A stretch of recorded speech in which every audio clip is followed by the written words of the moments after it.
नमस्ते सदावत्सले मातृभूमि। हम लोग चर्चा करने जा रहे हैं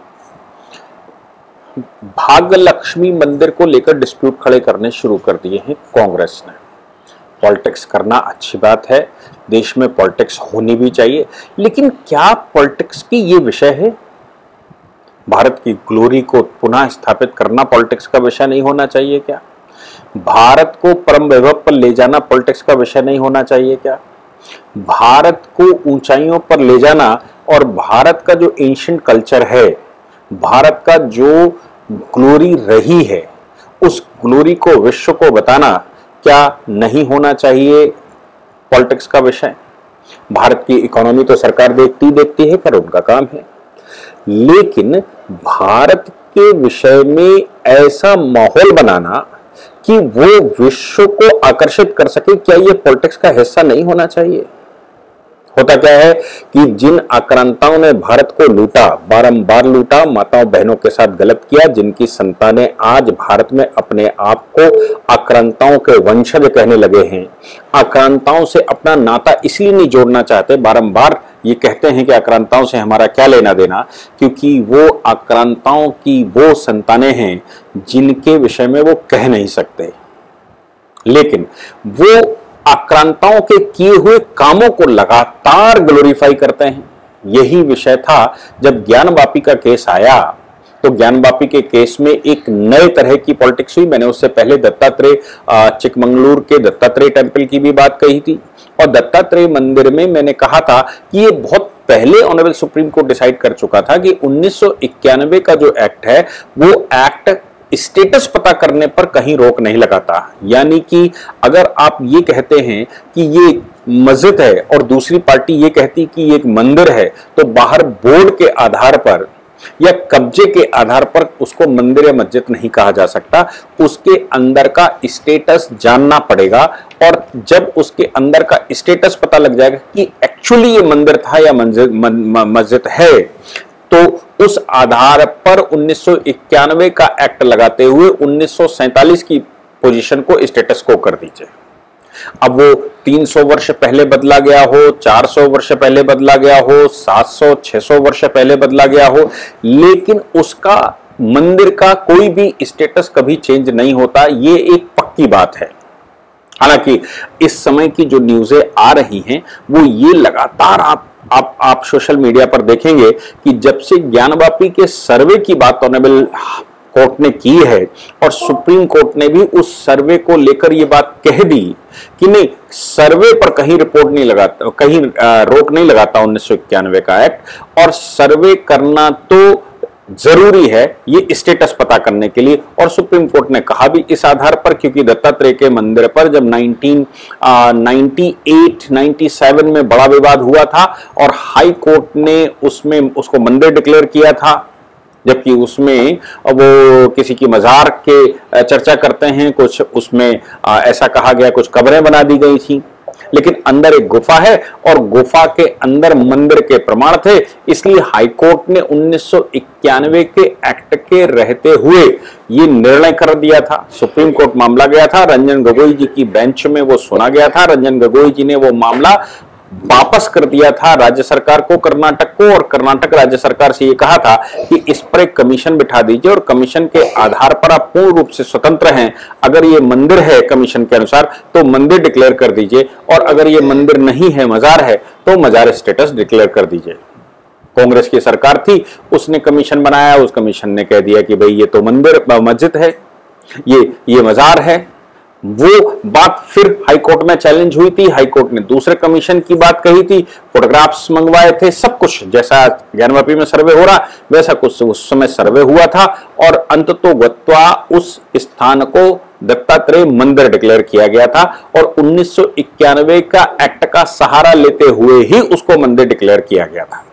अब चूंकि दो बड़े प्रकरण आ गए, चिकमंगलुरु का दत्तात्रेय मंदिर जो बहुत बड़ा विवाद था किसी समय पर, और आज ज्ञानवापी के केस में भी सर्वे को लेकर सुप्रीम कोर्ट ने ऐसा कह दिया, तो अब देश भर से ये खबरें आ रही हैं, क्योंकि विश्व हिंदू परिषद लगभग 30,000 से ज्यादा मंदिरों की बात करती है कि 30,000 से ज्यादा मंदिर देश भर में तोड़कर उनकी मस्जिदें बनाई गई, उनमें इमाम बाड़े बनाए गए, उनकी ईदगाहें बनाई गई।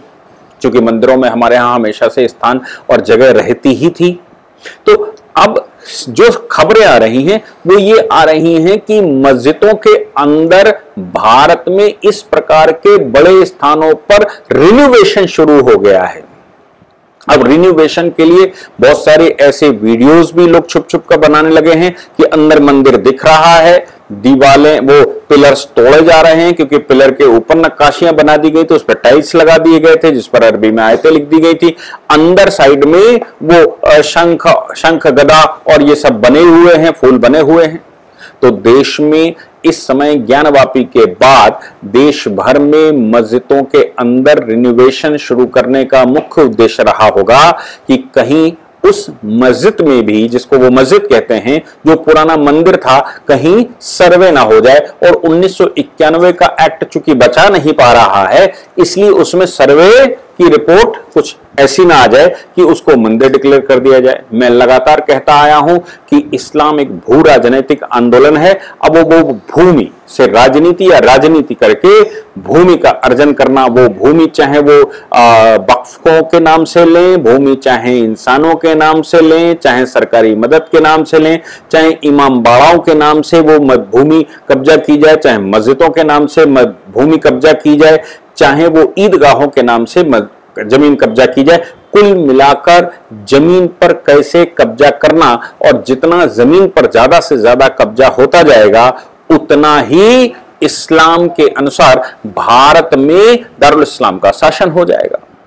और जमीनों पर कब्जा ही किया था, चाहे हम आक्रांताओं की, पहले गुलामों की बात करें, अफगानों की बात करें, या फिर हम बात करें मुगलों की, और मुगलों के बाद कुतुब शाही, ये शाही वो शाही, सबकी। अब इस विवाद के बीच में जब ये कह दिया गया हो कि भाई कुतुब मीनार, ये कुतुब मीनार नहीं है, ये एक स्तंभ है, और इस स्तंभ सूर्य स्तंभ है, और इस स्तंभ से सूर्य की गणना और ये जो एस्ट्रोलॉजी है, एस्ट्रोलॉजी की गणना, एस्ट्रोलॉजिकल गणनाएं होती थी। आप जानते ही हैं कि उसके बगल में 12 मेहर का स्थान रहा है। 12 मेहर वहां पर अपनी प्रयोगशाला बनाए हुए थे, ऐसा कहा गया। 12 मेहर के बहुत सारे स्तंभ, ये कुतुब मीनार के बगल में भी कुछ स्तंभ बने हुए हैं जो शायद उस समय तोड़े गए होंगे, और तोड़कर उन पर नहीं बनाया गया। जो अच्छा स्तंभ रहा होगा उसको कब्जा कर लिया गया। अब इसी कंट्रोवर्सी में चार मीनार को लेकर दावे पेश करने शुरू कर दिए हैं। तेलंगाना की कांग्रेस ने, वहां के कांग्रेस के एक लीडर हैं, उन्होंने ये क्लेम किया है, राशिद खान ने, कि भाई ये जो चार मीनार है, इस चार मीनार के अंदर कभी नमाज पढ़ी जाती थी, और अभी 20 साल से नमाज एएसआई ने बंद कर दी है। चूंकि वो इमारत एएसआई के कब्जे में है, एएसआई ने नमाज बंद कर दी है, इसलिए हमको उसमें नमाज पढ़ने का अधिकार दिया जाए। वो कहते हैं हम सरकार से आग्रह करेंगे कि नमाज पढ़ने का आग्रह की अनुमति दी जाए, और हम नहीं मानेंगे तो हम इस पर आंदोलन करेंगे कि चार मीनार एक मुस्लिम मॉन्यूमेंट है और इसके अंदर हमको नमाज पढ़ने की अनुमति दी जाए और हम इसमें नमाज पढ़ेंगे। साथ में इतना कह देते तो बात हजम होती, लेकिन साथ में उन्होंने कहा कि चार मीनार के बगल में भाग्य लक्ष्मी का जो मंदिर है वो इलीगल है, अनऑथराइज्ड है, इसको यहां से हटाना चाहिए। अब भाग्य लक्ष्मी के मंदिर के जो पैरोकार हैं या जो हिंदू समाज है, उसका कहना है कि सर्वप्रथम भाग्य लक्ष्मी का जो मंदिर है वो इसी चार मीनार में हुआ करता था। भाग्य लक्ष्मी का मंदिर तोड़कर इसको चार मीनार बनाया गया है और इसको मुस्लिम मॉन्यूमेंट बनाकर खड़ा कर दिया गया। इसलिए उस समय 16वीं सदी में जब इसको तोड़ा गया था मुस्लिम शासकों के द्वारा, तो उस समय बगल में पूजा पाठ करनी शुरू कर दी थी, क्योंकि पूरे देश में यही हुआ।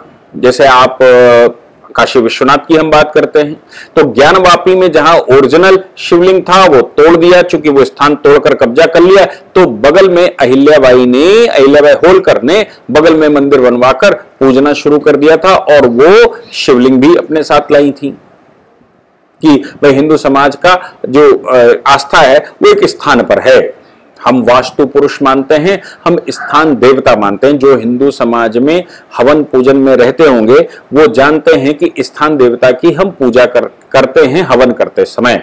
मकान को भी स्थान देवता मानते हैं। तो उस केवल मंदिरों के मामले में भगवान का विग्रह रूप और उनके प्राण ही नहीं, वो स्थान भी देवता के रूप में पूजा जाता है, जिस स्थान पर भगवान विराजमान होते हैं। और कहते हैं कि ये मंदिर जागृत हो गया है, इसमें भगवान इसमें विराजमान है और भगवान का विग्रह रूप में प्राण है, ऐसा मानकर चलता है हिंदू समाज। तो होता क्या था, जब ये आक्रांता भारत के लोगों को, हिंदू समाज को नीचा दिखाने के लिए, कन्वर्जन के उद्देश्य से नीचा दिखाने के लिए ये शो करते थे कि तुम्हारे देवी देवताओं को हमने ये देखो दुर्दशा कर दी, ये खुद को नहीं बचा सकते तो तुमको कैसे बचाएंगे, और ये तुमको बचा नहीं सकते इसलिए तुम मुसलमान हो जाओ, और जो हम जिनको मानते हैं वो हमको शक्ति दे रहा है, भले ही तलवार में शक्ति दे रहा हो, भले ही नरसंहार की बात वो कर रहा हो, उस मजहब में आ जाइए।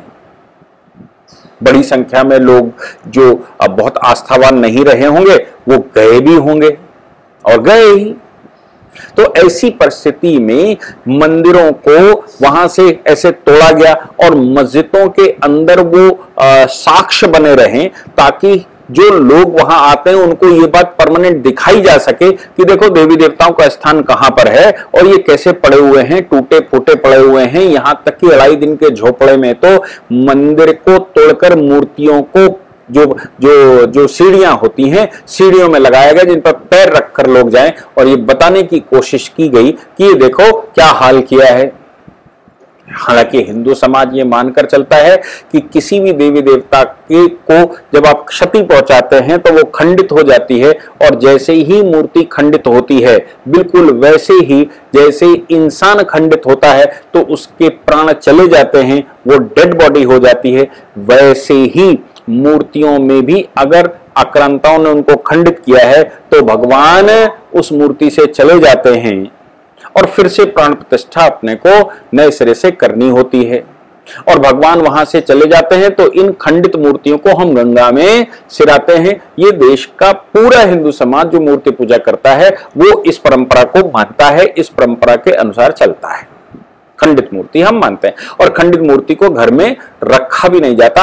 ऐसा भी भारत में चलन है कि खंडित मूर्ति का मतलब यह हो गया कि उनमें से देवता जा चुके हैं, उसमें से भगवान जा चुके हैं, अब उस मूर्ति का अंतिम संस्कार करना ही आपका उद्देश्य। उसको फेंकेंगे नहीं, उसका अंतिम संस्कार करेंगे और भगवान के नए स्वरूप में प्राण प्रतिष्ठा करवाकर उनकी पूजा आराधना शुरू करेंगे। हम खंडित मूर्ति की पूजा आराधना नहीं करते, लेकिन स्थान देवता सदैव वहीं पर रहते हैं। भले ही आप उसमें मस्जिद बना लीजिए, भले ही आप उसमें इमाम बाड़ा बना लीजिए, भले ही आप उसमें ईदगाह बना लीजिए, उस स्थान पर स्थान देवता रहते हैं, स्थान देवता की पूजा होती है।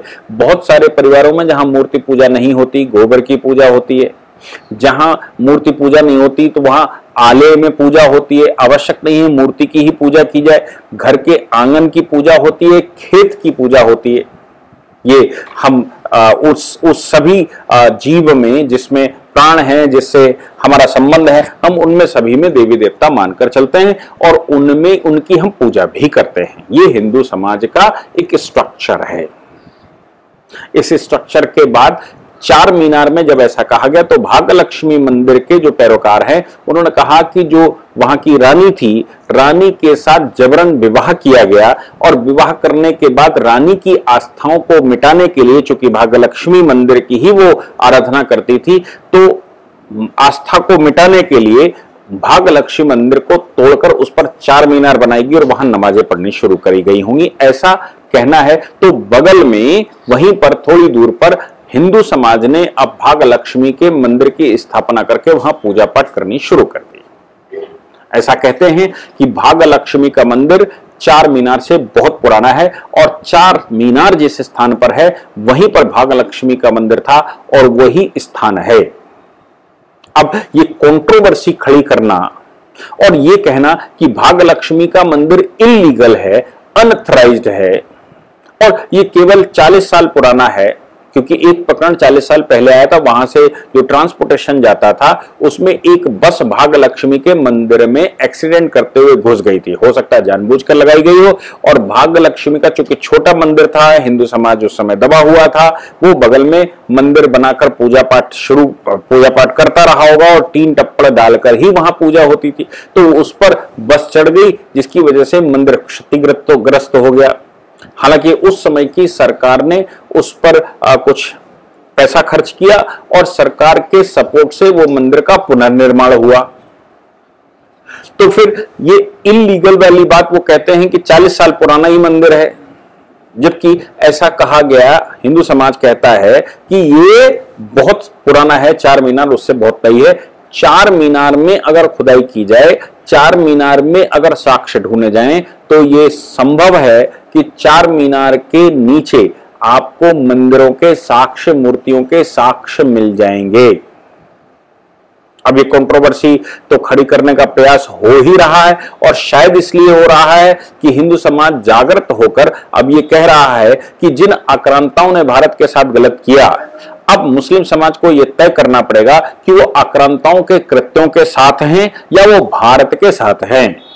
भारत के साथ हैं मतलब उनके पूर्वज हिंदू थे और हिंदू पूर्वजों की संतानें हैं, तो अपने माता पिता के साथ जिन लोगों ने गलत किया, जिनकी वजह से हो सकता है आपने धर्म परिवर्तन आपके पूर्वजों ने कर लिया हो, आपने जो भी संप्रदाय को अडॉप्ट कर लिया, आपकी आस्था उसमें हो सकती है, लेकिन पूर्वजों की आस्था जिनमें थी, उनके साथ जो गलत करने वाले लोग थे उनको कैसे पूजा जा सकता है, जबकि बल्कि उनसे तो दुश्मनी निकालनी चाहिए कि हमारे पूर्वजों के साथ जिन लोगों ने गलत किया, उन लोगों की गलतियों को, उन लोगों के गलत को हम किसी तरह से यहां सराह नहीं सकते। नए स्थान पर मस्जिद बना लेंगे, नए स्थान पर अगर आस्था बनी हुई है तो नए स्थान पर हम नमाज पढ़ लेंगे, ऐसा आह्वान कर सकते हैं वो। लेकिन बात यहां पर आती है कि आक्रांताओं ने पूर्वजों के साथ गलत भी किया, कन्वर्ट भी हुए, और आक्रांताओं के कृत्यों को ग्लोरीफाई करते हुए, उनको उनके वंशज अपने आप को मानते हुए, उनके द्वारा किए गए कामों को बहुत ज्यादा ग्लोरीफाई करना, मुझे लगता है ये बेवकूफी से ज्यादा कुछ नहीं है। और शायद पूर्वजों के द्वारा जो पीड़ा झेली गई, उस पीड़ा का एहसास भी नहीं है। इसलिए अब चूंकि हिंदू समाज जाग गया है, तो वो उन आक्रांताओं के कृत्यों को सही करना चाहता है। इसलिए मुस्लिम समाज के जो पॉलिटिकल लोग हैं, वो इस तरह से बयानबाजी कर रहे हैं, 4 मीनार को लेकर वो आंदोलन करने का, कांग्रेस आंदोलन करने का आह्वान कर रही है कि हम आंदोलन करेंगे, नहीं तो 4 मीनार मुसलमानों के लिए खोल देनी चाहिए, जहां पर नमाज पढ़ी जा सके। मुझे लगता है कि हमारे देश में अब इंसाफ का समय है, और सभी को यह बात विचार करनी ही चाहिए कि आखिर सही क्या और गलत क्या। अगर एक बार सही हो जाता है, तो मुझे लगता है कि जो भाईचारे की बात करने वाले लोग हैं, उनको भी बहुत बल मिलेगा। अन्यथा जो होना है वो होकर रहेगा। क्यों? क्योंकि मुगलों के शासन के दौरान भी शिवाजी खड़े हुए थे। मुगलिया शासन के होते हुए मुगलों को परास्त कर मराठों ने दिल्ली पर कब्जा किया था, और दिल्ली से हिंदवी स्वराज की स्थापना जब हो गई थी, तो दिल्ली में आकर उन्होंने अपनी गद्दियां बनाई थी। अंग्रेजों के आने से पहले उत्तर भारत में मराठों का शासन हो चुका था, जो इतिहासकारों ने गलत तरीके से लिखकर अंग्रेज वर्सेस मुगल दिखाया। तो जब हम उस समय युद्ध कर रहे थे, उस समय हमारे पूर्वज लड़ रहे थे, तो अभी तो सिचुएशन बहुत अच्छी है, लेकिन ईश्वर करे कि ये शांति से सॉल्व हो जाए। जय हिंद, जय भारत, वंदे मातरम।